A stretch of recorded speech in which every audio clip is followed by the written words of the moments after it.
नमस्कार दोस्तों, मैं हूं आपका दोस्त संपत लोहार, एक और नए वीडियो के साथ, नई जानकारी के साथ।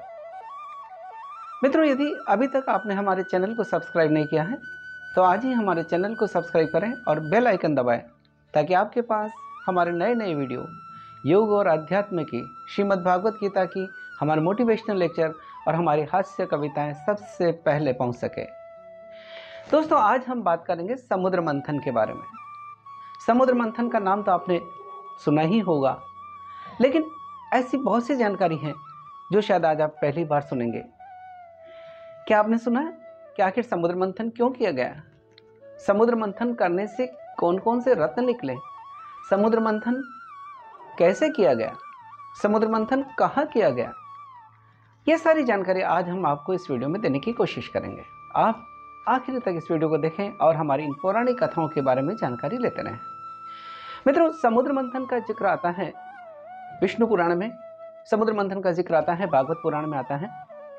समुद्र मंथन क्यों किया गया, कैसे किया गया, सारी हम आपको जानकारी देने की कोशिश करेंगे।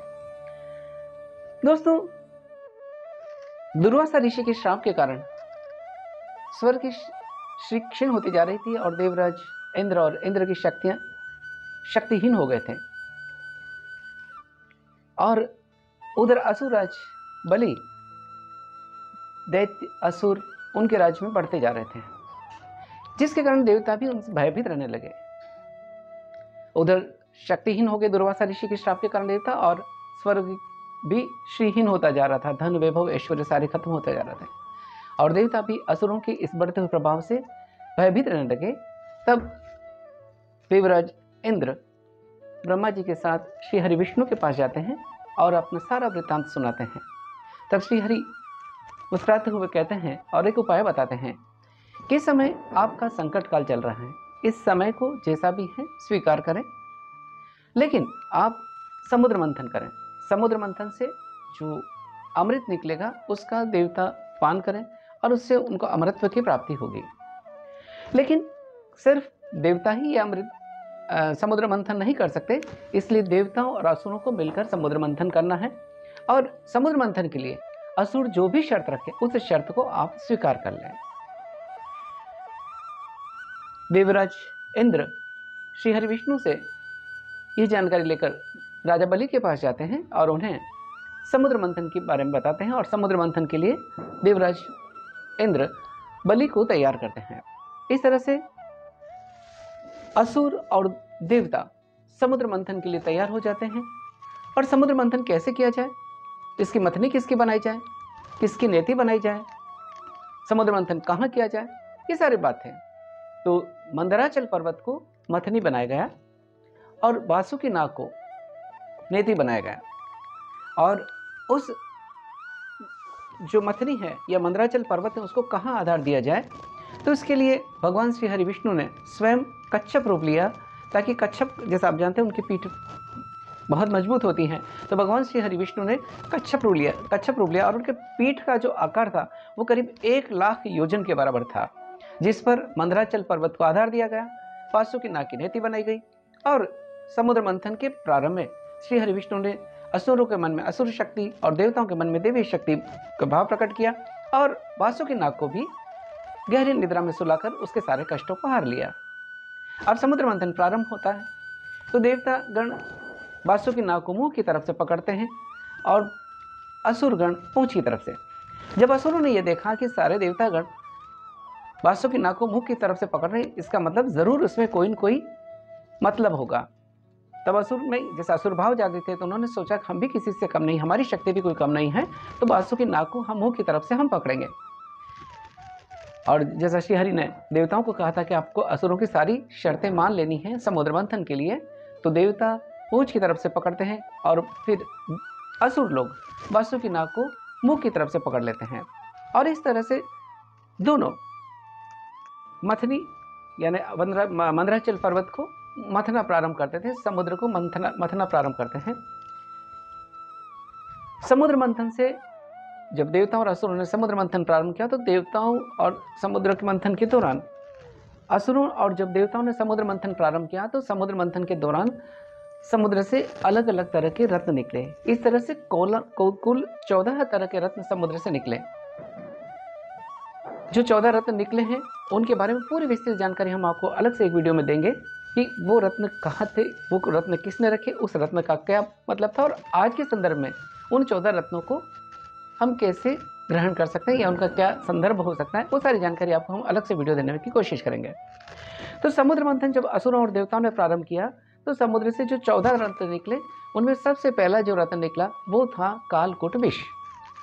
ये विष बहुत ही जहरीला था जिससे तीनों लोग भी नष्ट हो सकते हैं। उसको देवताओं के अनुरोध पर स्वयं भगवान महादेव ने अपनी हथेली पर लेकर ग्रहण किया और उसको कंठ तक रोका, जिससे भगवान का कंठ नीला हो गया, जिसे हम नीलकंठ भी कहते हैं। भगवान को नीलकंठ के नाम से भी जानते हैं महादेव को। और कुछ बूंदे उसकी जमीन पर गिरी जिसे सांप बिच्छू आदि ने ग्रहण किया, जिससे वो विषैले बन गए। तो पहला जो रत्न निकला वो था कालकूट विष। दूसरा रत्न निकला कामधेनु गाय। तीसरा उच्चई श्रवी घोड़ा। चौथे नंबर पे जो रत्न निकला वो था ऐरावत हाथी। पांचवें नंबर पर जो रत्न निकला वो था कौस्तुभ मणि। पांचवें नंबर पे कौस्तुभ मणि। छठे नंबर पे जो रत्न निकला वो था कल्पतरु, जिसे कल्प वृक्ष कहते हैं, कल्प वृक्ष के नाम से भी जानते हैं, वो था कल्प वृक्ष। सातवें नंबर पर रंभा अप्सरा निकली थी, जो बाद में देवगणों के देवलोक की नृत्यांगना बनी, स्वर्गलोक की इंद्र की सभा में नृत्यांगना बनी थी रंभा। आठवें नंबर पे इसमें जो रत्न निकला वो थी श्री लक्ष्मी, माता लक्ष्मी। 9वें नंबर पर जो रत्न निकला वो था वारुणी। वारुणी कहते हैं मदिरा को। तो 9वें नंबर पर जो रत्न था वो था वारुणी। 10वें नंबर पर जो रत्न निकला वो था चंद्रमा। 11वें नंबर पर जो रत्न निकला वो था पारिजात। 12वें नंबर पर जो रत्न निकला वो है पांचजन्य शंख, जो भगवान श्री कृष्ण के पास था, पांचजन्य शंख।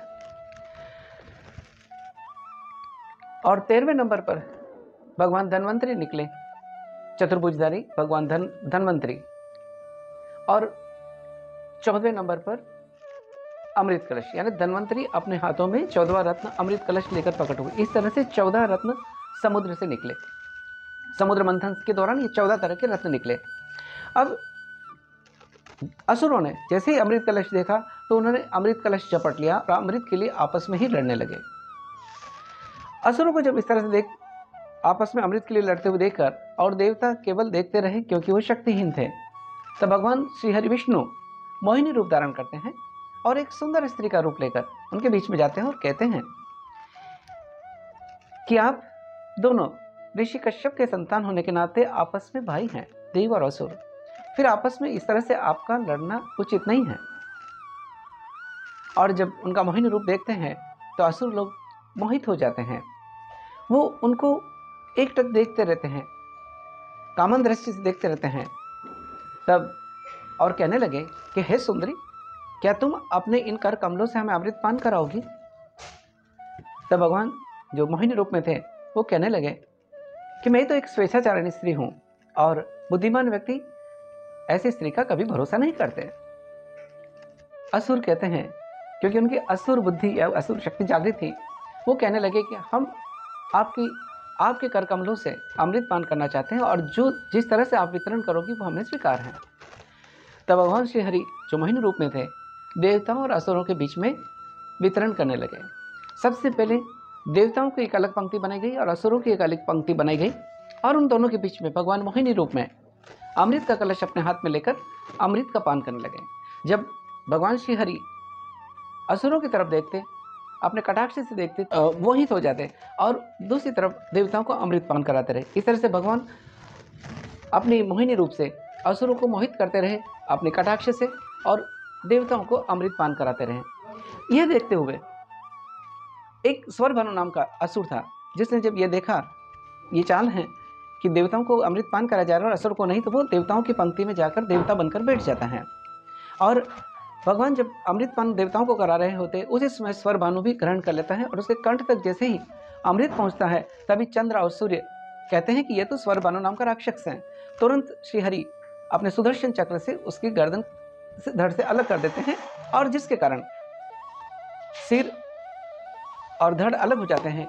सिर से राहु बनता है और धड़ से केतु बनता है, और अंतरिक्ष में 2 ग्रह बनकर स्थापित हो गए। इसी के कारण चंद्रमा और सूर्य को बार बार ग्रहण होता है। और इस तरह से जब देवताओं को भगवान श्री हरि ने अमृतपान कराया, और जब असुर जब अपनी निद्रा से जागृत हुए, जब उन्होंने देखा, मदहोशी से बाहर आए, जब उन्होंने देखा कि सारा अमृत तो देवताओं ने ले लिया, तब वो बड़े क्रोधित हुए और देवताओं से युद्ध करने लगे। और भगवान श्री हरि अमृत पान कराने के बाद में स्वयं अंतर्ध्यान हो गए। और जब असुरों ने जब ये देखा कि सारा अमृत तो देवताओं ने ले लिया है, बड़े क्रोधित हुए और आपस वो देवताओं से युद्ध करने लगे। लेकिन क्योंकि देवताओं ने अमृत का पान किया था, वो अमृतत्व को प्राप्त हो गए, उनके अंदर फिर से शक्तियाँ वापस प्रादुर्भाव हुई थी। इस तरह से देवताओं यानी असुरों और देवताओं के बीच में भयंकर युद्ध हुआ, और जिसमें देवराज इंद्र विजयी हुए, राजा बलि पराजित हुए, और इस तरह से समुद्र मंथन हुआ। तो समुद्र मंथन क्यों हुआ, कहाँ हुआ, ये क्षीर सागर में हुआ था, किससे हुआ था, मथनी किसकी थी, ये मंदराचल पर्वत की थी, ये सारी जानकारी आज हमने आपको देने की कोशिश करी।